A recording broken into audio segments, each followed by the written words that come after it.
ఏంటంటే గుర్తుకొచ్చింది, ఒక సినిమాకి 10 lakhs రూపీస్ ఈయనకి ఇచ్చారు రెమ్యునరేషన్. ఆ డబ్బులు తీసుకెళ్లి ఒక ప్రాపర్టీ కొందామని శంషాబాద్ వెళ్ళి 100 acres 100 acres ఏనా? 100 acres. ఏ ఇయర్ లో ఇది? 97 ఐ థింక్. 96, 97. ఒక ఆయన తీసుకెళ్ళి నేను అప్పుడు ఇక్కడ బంజారా హిల్స్ లో ఒక ఫ్లాట్ తీసుకుంటామా లేదంటే ఈ ప్రాపర్టీ తీసుకుంటామని ఎవరు కన్ఫ్యూజన్ అన్నాడు. అక్కడ వెళ్ళాను అలీబాయ్. అక్కడ వెళ్తే నుంచిన చూడండి సార్ అక్కడ ఉంది కదా సార్. అవును, ఇక్కడ నుంచి 50 acres సార్. అమ్మో. తర్వాత ఇక్కడ నుంచి 50 years 100 acres 10 lakhs అన్నారు. 10 lakhs 100 acres.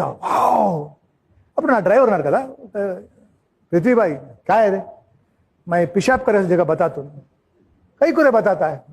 చూస్తే देखो ఆ వాటర్ కింద వెళ్ళలేదు, ఫుల్ రాయల్ అంట. పూరా పత్తర్ భాయ్, 10 lakhs నువ్వు కొంటావు, కానీ ఇది ఫెన్సింగ్ చేయాలంటే 20 lakhs పడుతుంది, లేదంటే ఇక్కడ మెయింటైన్. అవునా, వచ్చేసాను. వచ్చేసి ఒక స్మాల్ ఫ్లాట్ తీసుకున్నాను. ఇప్పుడు 100 acres ఎయిర్పోర్ట్. ఆ డ్రైవర్ని ఎందుకు తీసుకెళ్ళావు? వాడెందుకు పోసుకున్నాడు? వాడి వల్ల 100 ఎకరాలు పోయింది.